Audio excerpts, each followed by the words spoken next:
Europe 1, 16h, 18h. On marche sur la tête. Cyril Hanouna. Tiens, c'est important là ce que dit Thomas Guénolé. Vous avez entendu ce qu'il a dit, Thomas Guénolé, qui est avec nous aujourd'hui.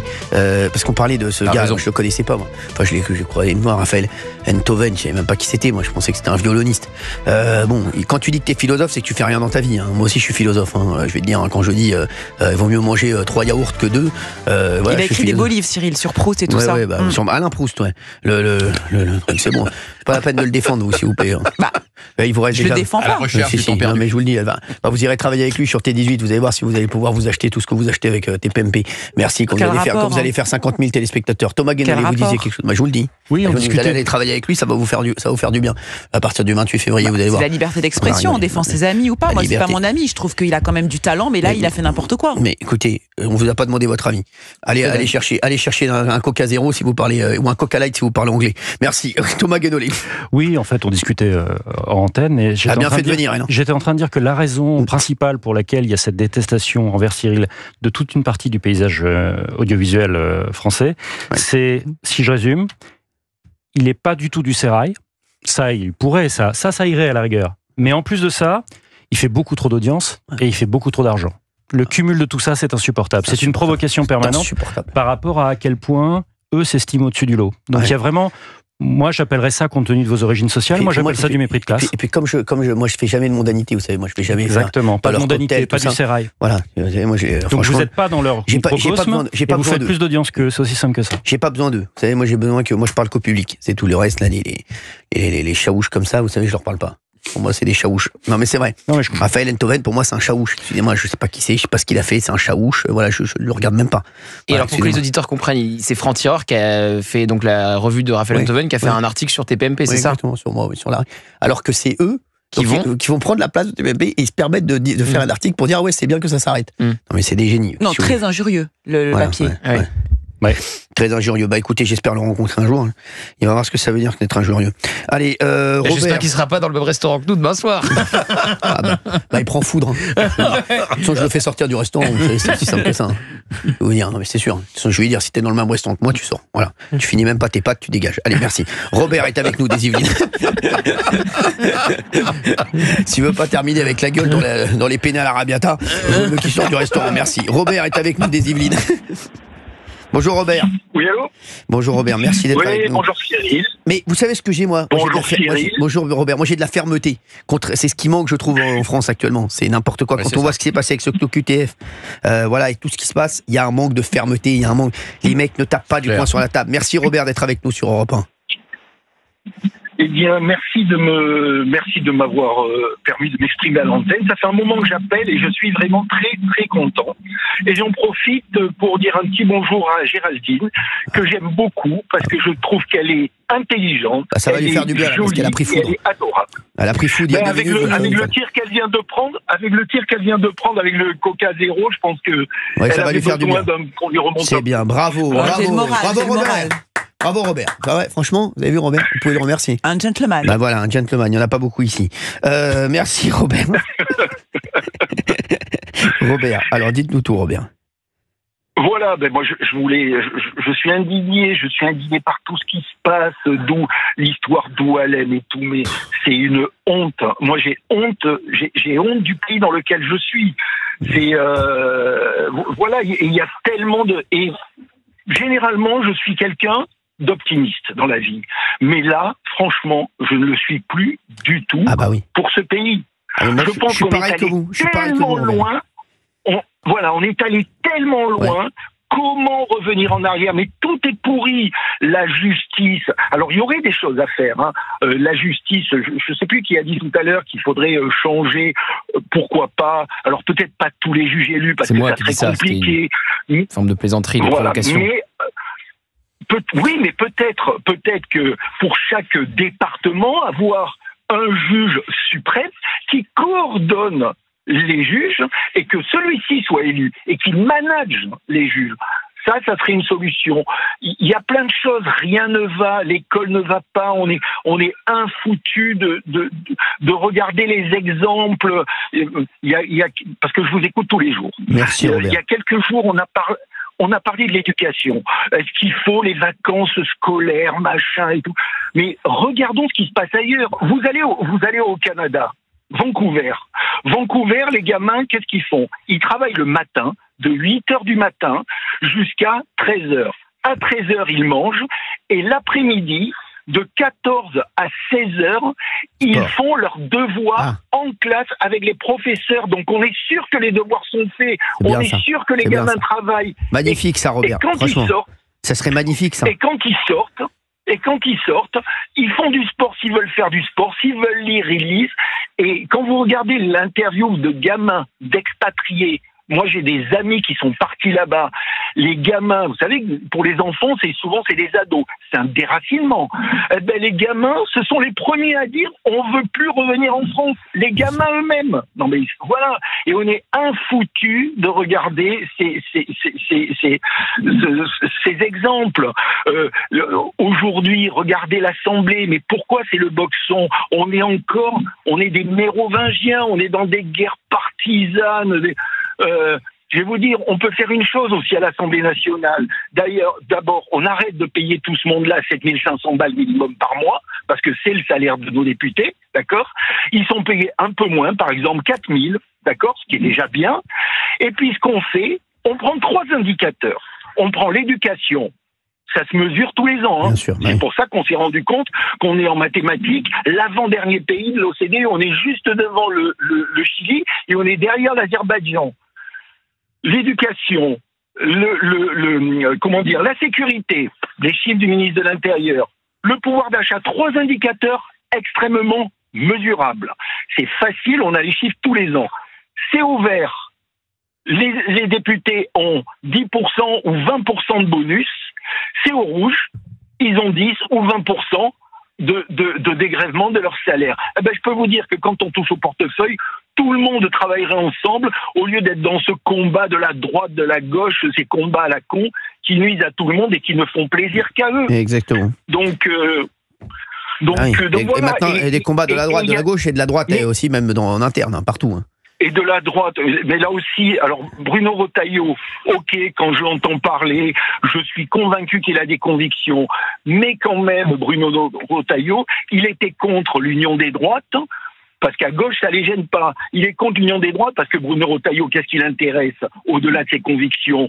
C'est qu'il veut être présidentiable en 2027. Donc là aussi, il y a un intérêt personnel qui est énorme. Et l'intérêt des Français... C'est pour ça qu'il a refusé l'union des droites il y a 2 ans. Il y a 2 ans, il pensait pas du tout être candidat à la présidentielle. Il pensait pas être ministre de l'Intérieur de François Bayrous ou Emmanuel Macron. Donc vous savez, parfois, la vie a plus d'imagination que vous. Hein. Oh, c'est beau ça. Oui, c'est sûr. C'est beau, ça. Mais voilà, la justice aussi, la justice, il y aurait des choses à faire. On a parlé du système, peut-être un juge suprême par département élu, mais déjà, faisons péter l'école de la magistrature qui se concentre à Bordeaux, parce que je ne sais pas si vous savez comment ça se passe, mais dans l'école de la magistrature, tous les professeurs qui ont des enseignements techniques, ils peuvent être de droite ou de gauche, on s'en fout. Tous ceux qui ont les enseignements éthiques font partie du syndicat de la magistrature. C'est-à-dire l'éthique, c'est comment j'applique la justice. D'accord? Ben là, faisons péter cette école de la magistrature. Et pourquoi la concentrer à Bordeaux? On en met dans les grandes villes, une à Paris, une à Lyon, et on casse ce système qui s'auto-alimente. Le problème, c'est que pour faire tout ça, mais on est tellement loin. Moi, je n'ai qu'une envie. Franchement, j'ai 65 ans, hein. J'ai 65 barreaux. Je n'ai qu'une envie, c'est de me casser. J'en ai marre de payer des impôts. J'ai eu des jobs passionnants, voilà, où j'ai très bien gagné ma vie, en mettant beaucoup d'énergie, en travaillant comme un fou, mais j'ai payé des impôts de dingue. Et j'en ai marre de voir tous ces gens, ces politiques, qui gaspillent notre pognon en le filant à des associations. Alors là, il y a des associations qui méritent. Hein, voilà. Robert, je vais vous dire un truc. Alors, moi, hier j'ai eu une idée. Je me suis dit, vous allez me prendre pour un fou total. Hein. Mais je vais vous dire à quoi j'ai pensé. J'ai pensé à un truc. Bon. Je me suis dit, on est d'accord, vous vous rendez compte combien il y a de ministères et combien il y a de gens qui travaillent avec les ministres à chaque fois? Combien ça coûte chaque ministère? Moi, je vais vous dire, j'ai jamais vu dans une entreprise des mecs qui travaillent chacun de leur côté et que tu vois une fois par semaine. Moi, j'ai jamais vu ça de ma vie. Moi, je disais, le prochain président, moi, ce que j'aimerais, mais après, vous allez me prendre vraiment peut-être pour un fou, mais je pense que c'est ce que j'aurais fait. Il n'y a plus de ministère. Tous les mecs qui viennent tous à l'Élysée, je vous le dis, ils viennent tous à l'Élysée, ils viennent tous travailler à l'Élysée. Je veux les voir se garer ce matin. Le président, il faut qu'il les voit se garer le matin, là, ils viennent le matin, et ils font des réunions, et toute la journée, ils bossent tous ensemble. Et il n'y a pas de un cuisinier pour des cuisiniers, et des mecs, et des assistants, et des trucs, et des mecs. On est dans une entreprise, tu viens à l'Élysée, tu viens travailler tous les jours. Voilà, toi, tu t'occupes de l'agriculture, et tu vas travailler avec nous, on va voir, là, on fait un point tous les matins. Alors, toi, t'en es où, toi? Ouais, c'est bon, toi, t'en es où, toi, t'en es où? Pourquoi pas? Mais je vous dis, il faut arrêter, moi, il n'y a plus de ministre. Ça suffit, ça sert à rien. Il n'y a plus de ministère. C'est une réforme que vous voudriez mettre en place. Mais Gauthier, je ne rigole pas. Tu verrais les économies que tu ferais. Non, mais tu t'imagines les économies que tu ferais. C'est faisable en déménageant le palais présidentiel dans un truc beaucoup plus grand, mais j'insiste sur le fait que c'est faisable. Mais t'es d'accord avec moi? Non, mais Thomas, est-ce que tu trouves que c'est une connerie? Non, ça fait longtemps. Est-ce que tu te rends compte combien ça vaut? Tu sais que les mecs, ils ont des ça permettrait des économies d'échelle surtout. Mais des mecs, des frais de malade. Bien sûr, c'est sûr. Vous rendez compte les frais de malade? Une cuisine, non mais c'est ça, les cuisiniers. Mais tu te rends compte le nom des huissiers d'accueil, un service de protection, mais bien sûr, mais des voitures. Et puis tu privatises tous les bâtiments qui sont libérés parce qu'il y en a un seul. Voilà, c'est ça. Et donc tu gagnes de l'argent. Oui, bien sûr. Ça finance en tout cas, ça finance à peu près le nouvel endroit. J'aimerais qu'on en parle. On pourrait mettre en petite couronne d'ailleurs. Mais je trouve franchement, je ferais peut-être pas ça pour le ministère de l'Intérieur avec la police, etc. et le nombre de fonctionnaires que ça donne. L'éducation nationale aussi, vous avez un nombre de fonctionnaires très important. Tu fais l'équivalent français de la cité interdite en fait. Mais tu mets un truc, il y a rien. Tu mets un truc où il y a tout le monde. Le mec, ton ministre de l'Intérieur, et tu le veux le voir, tu l'appelles, tu dis viens me voir dans mon bureau là. On va voir, viens me voir là, viens me voir. Je vais voir, viens me voir. On en parle dans un instant. Aux États-Unis, c'est pas loin d'être un peu comme ça. On en parle dans un instant. À tout de suite. Reste avec nous, Robert. À tout de suite. 16h, 18h. Cyril Hanouna sur Europe 1. Samuel est avec nous, Robert est avec nous, Maxime, vous nous appelez sur Europe 1, 01 80 20 39 21 pour les auditeurs qui nous rejoignent. J'aimerais qu'on explique ce qui s'est passé pour Doualem. Alors, je sais même pas comment je peux parler de cet individu. Hein, parce que franchement, il m'intéresse nullement. Oui. Un mauvais sketch. On se croirait sur C'est à vous. Alors, on va en parler dans un instant. Ouais. Avec plaisir.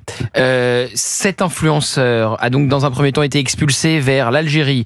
Il est algérien, il n'est même pas français, avec un passeport algérien. L'Algérie l'a refusé. Il est revenu en France. Il a été placé dans un centre de rétention administrative, toujours sous OQTF. Là, la semaine dernière, la justice casse l'arrêté d'expulsion de Bruno Retailleau, tout en jugeant qu'il est dangereux et qu'il faut l'expulser. On marche sur la tête, mais qu'il ne faut pas passer par la procédure d'urgence. Hier, la justice, à nouveau un autre tribunal administratif de Melun, cette fois, casse l'OQTF, ordonne sa libération, donc la fin évidemment de son OQTF, de son séjour en CRA, ordonne au préfet de le mettre dans un premier temps en situation régulière, donc il est légalement sur le territoire français, et ordonne aussi qu'on lui verse 1 200 € de dommages. Voilà, donc ce monsieur est désormais dans la nature, libre comme l'air, avec 1 200 € dans sa poche. Voilà, exactement, il y a 1 200 € dans sa poche. Là, il doit être en train de faire les soldes, les dernières soldes. Là, actuellement, on parle, lui, là, il est en train... Attendez, vous l'avez en M, celui-là là, on est en train de parler, là, sur Europe 1. Lui, là, il y a Doualem, là, et celui-là, vous l'avez en L hein? Parce que vous avez que cette couleur. Bah, mettez-moi les trois. Allez, mettez-moi les trois. Non, mais sans... Et l'humiliation ultime, ça serait évidemment qu'il refasse des vidéos sur TikTok où il appelle à nouveau à commettre des faits délictueux. Ouais.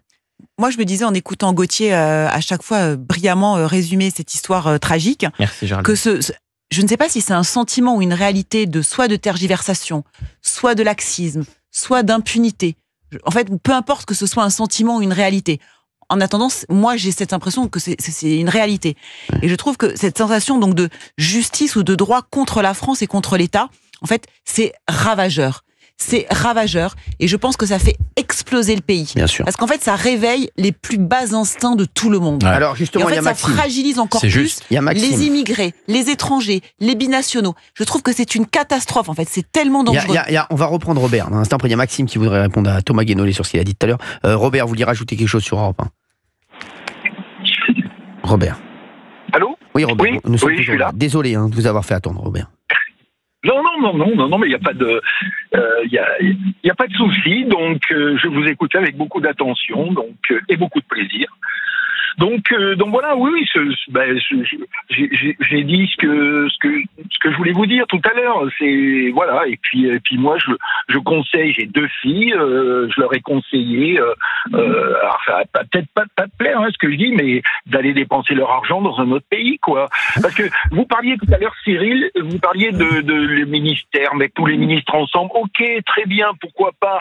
Mais pour faire des économies, il y a quand même beaucoup plus simple. On peut arrêter de donner de l'argent à l'Algérie. On peut arrêter de donner de l'argent. Mais ça, c'est en plus ça. On peut arrêter de donner de l'argent à la Chine. À la Chine. À la Chine, bien sûr. À la Chine, mais il y a tellement aux associations. Vous savez que les associations, on donne je crois que c'est 27 milliards par an aux associations. Il y a des associations qui le méritent, mais seules les associations qui ont un don supérieur à 153 000 euros doivent publier leurs comptes. Pourquoi ? Moi, je suis désolé, une association à qui on donne 2 000 euros, c'est mon argent. Je vois où va l'argent.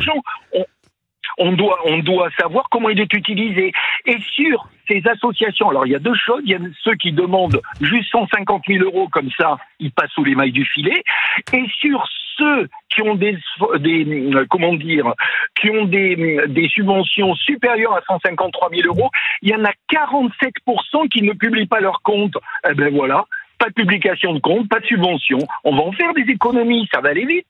Voilà, je ne comprends plus ce pays. Voilà, je ne comprends plus ce qui se passe. Jusqu'à présent, j'avais de l'espoir, voilà. Et là, franchement, je me dis, mais c'est pas possible. Justice des mineurs, mais quelle honte. Là, les mineurs primo-délinquants, on les prend, on les met 1 mois dans des prisons pour mineurs, bien sûr. On les fout 1 mois sans téléphone, sans visite et sans télévision. À la première incartade, ça va en calmer un bon paquet. Deuxième incartade, au lieu de les mettre dans des centres avec des travailleurs sociaux qui les font jouer au football, vous les mettez dans des centres où tous les jours on leur amène des grosses bûches de bois qui coupent à l'ancienne, vous savez, avec les grandes scies à 2, voilà, et ils font ça pendant 6 mois avec des ampoules sur les mains le soir. Attendez, ce sont des délinquants, vous voulez leur distribuer des haches ? Mais non, pas des haches. Non. D'accord, ok, vous m'assurez. Une scie à l'ancienne avec des éducateurs et vous leur faites couper. Vous savez, la grande scie où il y a une poignée de chaque côté, ils sont à 2. C'est le bois qui coupe. Vous faites des petites bûches, vous les revendez et la revente de ces petites bûches, ça va pour des associations de défense des victimes. Et les gamins, mais par contre, il y a la Cour européenne des droits de l'homme. Malheur, surtout pas. Les pauvres, surtout pas. Là aussi, il faut arrêter de payer la Cour européenne des droits de l'homme. Il faut leur dire, faites votre vie et nous, on fait la nôtre. Il y a tellement d'économies à faire. Tellement, mais personne ne veut le faire. Parce que ça n'arrange personne. Les associations, quand vous regardez, il y a une association humanitaire dans laquelle officie notre cher ex-ministre de l'Éducation, Najat Vallaud-Belkacem. Oui. D'accord ? J'ai oublié le nom de cette association. Regardez, alors vous savez, c'est les associations qui font des livrets là, pour les immigrés, pour les clandestins, pour qu'ils puissent s'intégrer. Salaire du directeur général, 100 000 euros par an. Ils ont un directeur commercial. Il faut m'expliquer ce que fait un directeur commercial dans une association humanitaire. Ça, je ne comprends pas. C'est sur Internet.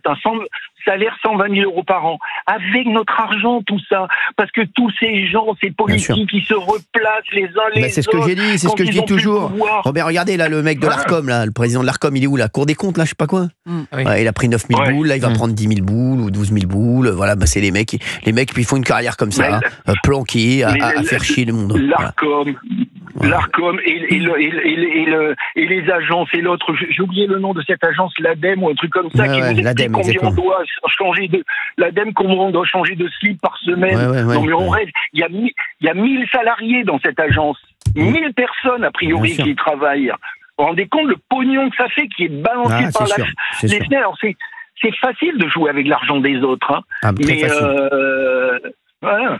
Donc moi tout ça, ça me révolte. Et j'ai dit à mes filles, les filles, avec vos maris et mes petits-enfants, cassez-vous, allez dépenser votre argent ailleurs, au Canada, allez dépenser votre argent ailleurs. Restez pas là. Merci. Restez pas là. Il y en a une qui est convaincue d'ailleurs, il y en a de plus en plus. Qui va partir. Et puis, il y en a de plus en plus, Robert. Merci Robert d'avoir été avec nous sur Europe 1. Merci beaucoup. J'ai été ravi et Cyril, ne lâchez pas l'affaire. C'est vraiment un plaisir de vous avoir eu au téléphone. Je suis vraiment super content. Eh bien, pour nous aussi, voilà, Robert. Ça merci. me redonne du baume au cœur. Merci, Robert. Connaît extrêmement bien le sujet, Robert. Vous avez vu ?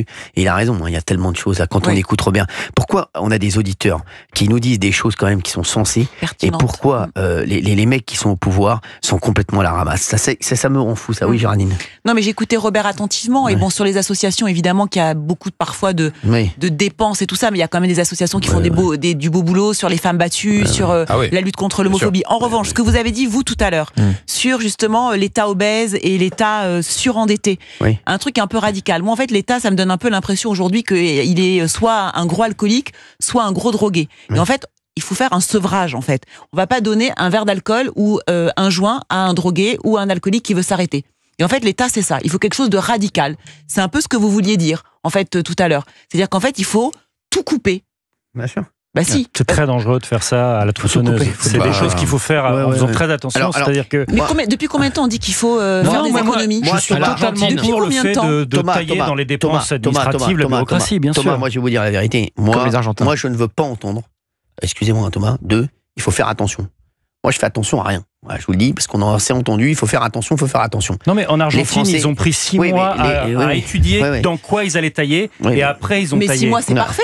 Non, mais voilà, je dis, on a des auditeurs qui veulent réagir. Il y a Maxime de Bourgogne qui voudrait réagir sur ce qu'a dit Thomas Guénolé tout à l'heure. Bonjour, Maxime. Oui, bonjour Cyril, bonjour à tous vos chroniqueurs. Et je suis très content de repasser. J'étais passé il n'y a pas longtemps pour l'Arcom. Je ne sais pas si vous en souvenez. Oui, on s'en souvient, Maxime. Je crois que Gauthier s'en souvient. Oui, Monsieur Dupont, de notre. Bref, j'aurais voulu répondre à Monsieur Guénolé parce que j'aime beaucoup Monsieur Guénolé, mais je l'ai entendu dire vraiment une très grosse bêtise tout à l'heure, qui m'a un peu embêté par rapport à sa personnalité que je trouve assez posée. C'est quand il nous a expliqué déjà. Qui nous a expliqué qu'il y avait eu des millions de morts pendant la colonisation française en Algérie. Moi, je n'ai pas ce souvenir-là, mais 1 million pendant la conquête, oui, tout à fait. Pendant la conquête. Alors, il y a quelque chose quand même qu'il faudrait préciser.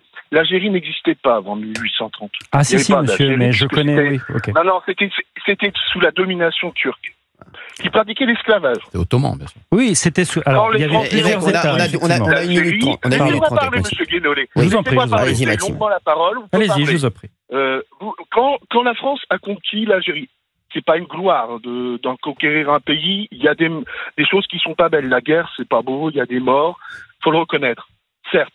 Mais c'était un pays qui vivait au Moyen-Âge et qui vivait sous le joug ottoman et turc, qui pratiquait l'esclavage. Toutes les colonies françaises ont été marquées d'une chose, elles ont été libérées de l'esclavage. Parce que la France ne pratiquait pas l'esclavage. Donc l'Algérie, d'une part, certes il y a eu des morts, mais elle a été conquise. Et qu'est-ce qu'a fait la France là-bas? Elle n'a ni plus ni moins que insufflé la modernité. C'est-à-dire que l'Algérie, le Moyen-Âge, en 1962, c'était un des plus beaux pays d'Afrique. Le plus beau pays d'Afrique même. Il y avait des ports, des gares, des chemins de fer, des écoles, des universités, des hôpitaux, des aérodromes, des aéroports. Oui, c'est comme l'Afrique du Sud de l'apartheid, en fait, c'était super. Oui, bon, c'est bon. Non, monsieur, on ne peut pas comparer l'apartheid. Bien sûr que si. Pourquoi? Nous sommes partis en 1962, on leur a tout laissé. Tout. Ils ont tout eu. Ils ont tout eu. Si l'Algérie, aujourd'hui, elle en est où elle en est, ce n'est pas forcément la faute des Algériens, parce que sinon ils ne viendraient pas en si grand nombre en France. Parce que je pense qu'ils sont malheureux pour une grande partie en Algérie. C'est parce qu'ils ont laissé le pouvoir à des gens qui l'exercent mal et qui, de toute façon, si vous leur donnez de l'argent, parce que vous leur dites on va les amuser, vous savez ce qu'ils vont faire, l'argent? Ils vont le détourner. Ils vont le détourner puisque les dirigeants algériens ne savent pas faire autre chose que ça. Il n'y a pas de démocratie. On a un président élu avec 95% oui, c'est ça. des voix. Oui, on est d'accord. On va donner de l'argent à ces gens-là? Non, mais non. Par principe, on leur donne déjà des centaines de millions par an pour l'aide au développement. Et où va cet argent? Quand vous voyez l'Algérie d'aujourd'hui, même les anciens Algériens disaient qu'ils étaient plus heureux à l'époque française. Alors, faut arrêter de vouloir flageller la France systématiquement. On a eu des torts, mais les Turcs aussi ont eu des torts. Tout le monde a eu des torts. Les Allemands ont eu des torts. Mais il y a un moment, une page, ça se tourne. Et aujourd'hui, on est en 2025. Merci, et en Maxime. 2025, on doit voir plus loin. On doit regarder en face. Merci, Maxime. On l'a regardé en face, mais je pense que l'Algérie doit regarder aussi sa propre histoire en face. et de se dire que c'est à eux de la construire, leur économie. Maxime, c'est un grand pays qui a un potentiel énorme. Je ne comprends pas pourquoi. Merci Maxime d'avoir été avec nous et merci pour votre discours. Vous nous rappelez quand vous voulez la semaine prochaine, parce qu'il nous reste plus que 2 minutes 20 d'émission. Merci Maxime d'avoir été avec nous et merci beaucoup. Bon week-end Maxime. On a Yann qui était avec nous hier. Yann, vous savez qu'on a on a fini avec cet auditeur hier, on va refinir avec lui aujourd'hui. Merci Yann d'être avec nous. Oui, bonjour à tout le monde, j'espère que je vais avoir le temps. Bah oui. Donc je vais essayer de faire court. Ce que je disais hier, c'était que du coup j'avais beaucoup évolué par rapport à ton émission et à l'image que je me faisais de toi et de ton équipe. À la base, j'étais pas fan de TPMP, enfin j'étais de ceux qui disaient oh Hanouna c'est nul et tout. Et j'adore Hanouna c'est nul, ouais. Oui non mais en fait il y en a pas mal qui je sais, c'est vrai. Je sais.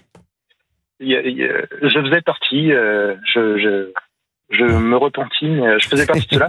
Et du coup, j'étais très étonné quand j'ai appris que tu allais animer des débats politiques. Et puis pour le coup, j'ai regardé et j'ai trouvé ça vachement bien. Je trouvais que tes questions étaient très bonnes, que tu étais très sérieux, en plus très bien habillé. Et c'était vraiment, vraiment bien. Et donc bravo pour ça. En plus, c'était bien parce que tu gardais cette proximité, tu posais des questions que les autres journalistes posent pas, comme si tu te mettais à la place de monsieur et madame tout le monde. Et ça, c'est pas donné à tout le monde pour le coup. Ouais. Et par la suite, du coup, j'ai regardé les retransmissions de TPMP sur YouTube et sur des sujets qui m'intéressaient.